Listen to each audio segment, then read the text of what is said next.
बिस्मिल्लाहिर्रहमानिर्रहीम। अस्सलाम वालेकुम स्टूडेंट्स।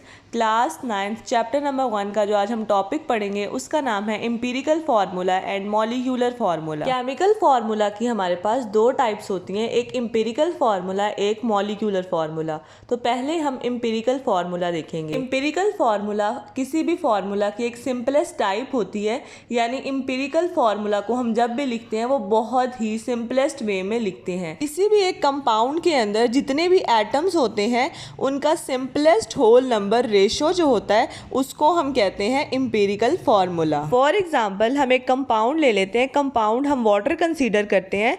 वाटर के कंपाउंड के अंदर हमारे पास 2 हाइड्रोजन एटम होते हैं और 1 ऑक्सीजन एटम होता है। तो ये जो हमारे पास कंपाउंड के अंदर एटम्स हैं इनको सिंपलेस्ट होल नंबर रेशो में लिखना, इसको एम्पिरिकल फार्मूला कहते हैं। Next, empirical formula covalent compounds में भी पाया जाता है और आयनिक कंपाउंड्स में भी पाया जाता है। तो पहले हम कोवलेंट कंपाउंड्स के एग्जाम्पल देख लेते हैं। कोवलेंट कंपाउंड्स होते कौन से हैं? ऐसे कंपाउंड जिनमें कोवलेंट बॉन्डिंग पाई जाती है। कोवलेंट बॉन्डिंग हमेशा म्यूचुअल शेयरिंग ऑफ इलेक्ट्रॉन से होती है। कोवलेंट कंपाउंड्स के एग्जाम्पल देखते हैं। पहला है सिलिकॉन। सिलिकॉन का फॉर्मूला होता है SiO2। अब ये ऑलरेडी सिंपलेस्ट फॉर्म में है। Si के साथ 1 है और ऑक्सीजन के साथ 2 है, तो ये मज़ीद सिंप्लीफाई नहीं हो सकता। नेक्स्ट, ग्लूकोज के एग्जाम्पल देखते हैं। उसका फॉर्मूला है C6H12O6। क्योंकि ये एक सिंपलेस्ट होल नंबर रेशो नहीं है, इसमें नंबर ऑफ़ एटम्स बहुत ज़्यादा हैं, तो इसको हम मज़ीद सिंप्लीफाई करेंगे। सबसे पहला डिजिट है 6, अगला है 12 और फिर 6। तो यहाँ देखने से ही पता चल रहा है कि ये 6 के टेबल पे हमारे पास डिवाइड होके सिंपलेस्ट फॉर्म में आ जाएगा। हमने इन सब नंबर ऑफ एटम्स को बारी बारी 6 से डिवाइड करना है। 6 1 ज़ा 6, फिर 6 2 ज़ा 12 और 6 1 ज़ा 6, 1 2 1, ये इसकी सिंपलेस्ट रेशो आ जाएगी। अब इस रेशो के थ्रू हमने एम्पिरिकल फार्मूला लिख लेना है। C के साथ 1 था तो C, H के साथ 2 था, H2 और O के साथ भी 1 था। तो ग्लूकोज का जो एम्पिरिकल फार्मूला आएगा वो आएगा CH2 और O। नेक्स्ट हम आयनिक कंपाउंड्स के एग्जांपल देखेंगे।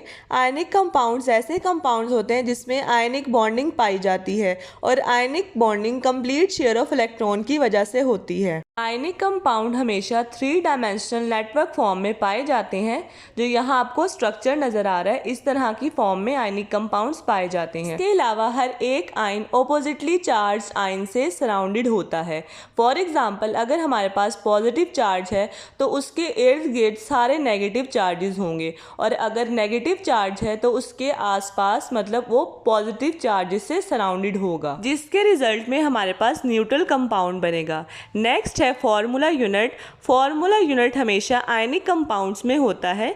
आयनिक कंपाउंड्स में जितने हमारे पास आयन्स होते हैं उसका हमने सिंपल होल नंबर रेशो लिखना होता है। फॉर एग्जांपल, NaCl है तो Na और Cl का होल नंबर रेशो जो है वो सिंपलेस्ट फॉर्म में लिखना है। पीछे मैंने आपको कोवलेंट कंपाउंड्स की एग्जांपल्स भी बताई हैं, लाइक ग्लूकोज, तो उसका मॉलिक्यूलर फार्मूला भी था C6H12O6 और उसका एम्पिरिकल फार्मूला भी था। लेकिन जो आयनिक कंपाउंड्स होते हैं इनका सिर्फ एम्पिरिकल फार्मूला होता है, इनका कोई भी मॉलिक्यूलर फार्मूला नहीं होता। तो हम एग्जांपल देखते हैं सोडियम क्लोराइड की, जो कि कॉमन सॉल्ट है NaCl, और नेक्स्ट है पोटाशियम ब्रोमाइड KBr। और आपको इनके फार्मूलाज देख के ही पता चल रहा होगा कि ये ऑलरेडी सिंपलेस्ट फॉर्म में लिखे हुए हैं, तो इसका मॉलिक्यूलर फार्मूला नहीं होता, इसका सिर्फ एम्पिरिकल फार्मूला होता है। एम्पिरिकल फार्मूला हमने पढ़ लिया। अब नेक्स्ट है मॉलिक्यूलर फार्मूला। मॉलिक्यूल्स हमेशा कम्बिनेशंस ऑफ एटम से बनते हैं।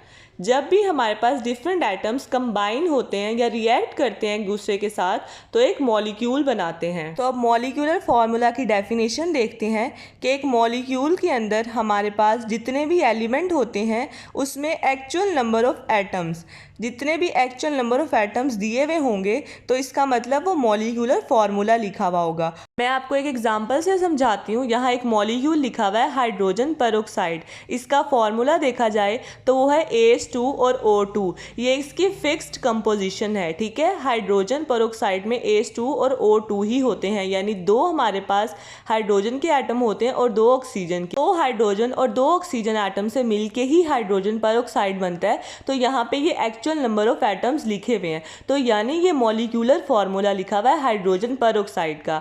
अब हाइड्रोजन परऑक्साइड का ही अगर हम एम्पिरिकल फार्मूला लिखना चाहें तो वो होगा HO। ये मैं आपको डिटेल में अभी वीडियो में समझाती हूँ। इसके अलावा मॉलिक्यूलर फार्मूला हमेशा एम्पिरिकल फार्मूला से डिराइव्ड होता है। नेक्स्ट हम मॉलिक्यूलर फार्मूला और एम्पिरिकल फार्मूला का रिलेशन देखते हैं। Molecular formula is equal to empirical formula और होल में नीचे आएगा n जो है ये नंबर ऑफ एटम्स हैं जो कि 1 2 3 और अप टू सो ऑन। यानी अगर हमें किसी कंपाउंड का मॉलिक्यूलर फार्मूला दिया हुआ होगा तो हम उसका एम्पिरिकल फार्मूला भी निकाल सकते हैं, और अगर हमें किसी कंपाउंड का एम्पिरिकल फार्मूला पता है तो उससे हम मॉलिक्यूलर फार्मूला भी डिराइव कर सकते हैं। डिराइव किस तरह से कर सकते हैं वो हम बेंजीन की एग्जांपल से देखते हैं। सबसे पहले बेंजीन का एम्पिरिकल फार्मूला देखते हैं CH और होल में आएगा नीचे 6। अब 6 का मतलब, होल का मतलब ये होता है कि जितने भी हमारे पास नंबर ऑफ एटम्स हैं उन सब के साथ वही वैल्यू है जो कि n की जगह लिखी हुई है। यहाँ पे n की जगह हमारे पास 6 लिखा हुआ है, CH और होल में 6, तो जितने भी नंबर ऑफ एटम्स हैं सबके साथ 6 लगा देंगे। तो एम्पिरिकल फार्मूला से हमने मॉलिक्यूलर फार्मूला डिराइव्ड किया। बेंजीन का मॉलिक्यूलर फार्मूला होगा C6 और H6। अब इसी तरह हम और एग्जांपल देख लेते हैं हाइड्रोजन परऑक्साइड की। हाइड्रोजन परऑक्साइड का मॉलिक्यूलर फार्मूला होता है H2O2, ये मैंने अभी आपको वीडियो में बताया। अब इसका एम्पिरिकल फार्मूला किस तरह से लिखेंगे, 2 और 2 हमारे पास H2O2, इनका जो 2 है इसको हम कॉमन लेके बाहर निकाल लेंगे तो हमारे पास HO और होल में 2 आ जाएगा। HO और होल का 2 जो है ये हमारे पास हाइड्रोजन परऑक्साइड का एम्पिरिकल फार्मूला बन जाएगा। एक जनरल एग्जांपल देखते हैं ग्लूकोज की। ग्लूकोज का हमें पता है मॉलिक्यूलर फार्मूला है C6H12O6। अब ग्लूकोज के फार्मूला में 6, 12 और O6 है, तो इन नंबर ऑफ एटम्स को हम 6 से डिवाइड कर देंगे। 6 1 ज़ा 6, 6 2 ज़ा 12 और 6 1 ज़ा 6, तो 1 2 1 इसका रेशो आ जाएगा। जब हम सिंपलेस्ट रेशो में इसको लिखेंगे CH2 और O, तो ये इसका एम्पिरिकल फार्मूला बन जाएगा। तो ये था हमारा आज का लेक्चर। आई होप कि आपको सब समझ आ गया होगा, लेकिन अगर आपको कुछ समझ नहीं आया तो आप कॉमेंट करके मुझसे पूछ सकते हैं। वीडियो अच्छी लगी हो तो उसको लाइक कीजिएगा, शेयर कीजिएगा और मेरे चैनल को सब्सक्राइब कीजिएगा।